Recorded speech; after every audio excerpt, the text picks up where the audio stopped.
ఏం వండాలో అర్థం కాలేదు. సింపుల్గా ఉండాలి, హెల్దీగా ఉండాలి. మరి అలాంటప్పుడు లేట్ చేయకుండా ఈ గోధుమ రవ్వ అలాగే పెసరపప్పు కిచిడి అయితే చేసేయండి. ప్రిపేర్ చేయడం చాలా ఈజీ, టేస్ట్ అయితే చాలా చాలా బాగుంటుందండి. ఇందులో మనం అన్ని వెజిటేబుల్స్ కూడా మిక్స్ చేసి కిచిడి చేసేస్తాం కదా.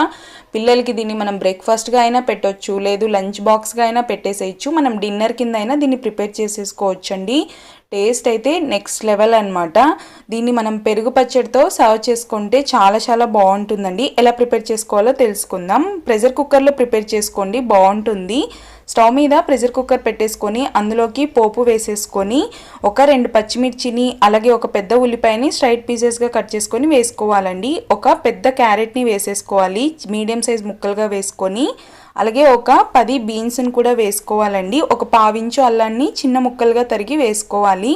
ఇంకా మీరు ఇందులోకి బఠానీ కూడా వేసుకోవచ్చండి, కాలీఫ్లవర్ కానీ అలా, అది మీ ఇష్టం అనమాట. బాగా పండిన ఒక టొమాటోని స్ట్రైట్ పీసెస్గా కట్ చేసుకొని వేసుకొని, మరీ ఎక్కువగా వీటిని ఫ్రై చేయకూడదండి, ఎందుకంటే మనం విజిల్ పెట్టేస్తాం కదా. ఇందులోకి ఒక అరకప్పు పెసరపప్పు ఒక అరగంట పాటు నానబెట్టుకున్నది వేసేసుకోవాలండి.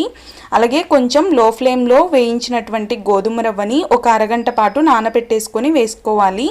మీకు టైం లేకపోతే నానబెట్టకపోయినా పర్లేదండి, కానీ ఇలా నానబెట్టడం వల్ల ఏమవుతుందంటే మనకి చక్కగా ఉడుకుతుందన్నమాట కిచిడి. చూడండి, ఇలా ఒక పావు టీ స్పూన్ పసుపు వేసేసుకొని అంతా బాగా మిక్స్ చేసేసుకొని ఒక కప్పుకి 2 కప్పుల నీళ్లు వేసేసుకోవాలండి. ఇక్కడ మనం అరకప్పు గోధుమ రవ్వ అలాగే అరకప్పు పెసరపప్పు తీసుకున్నాం కదా, మొత్తం 1 కప్పు అయ్యింది.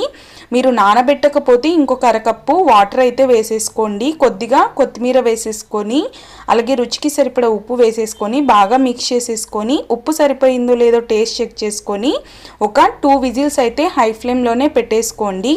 2 విజిల్స్ తర్వాత ఆవిరంతా పోయిన తర్వాత మూత తీసి చూస్తే చూడండి ఎంత ఎమ్మీగా ఉందో కదా, చూస్తుంటేనే తినాలనిపిస్తుంది. టేస్ట్ కూడా చాలా చాలా బాగుంటుందండి. ప్రిపేర్ చేయడం కూడా చాలా ఈజీ కదా. మనం మార్నింగ్ టైమ్స్లో ఏదైనా హడావిడి పడకుండా ఇలా ఈజీగా ప్రిపేర్ చేయొచ్చు. చాలా హెల్తీగా కూడా ఉంటుందండి. ఈ వీడియో నచ్చితే మీకు లైక్ చేయండి. Thanks for watching.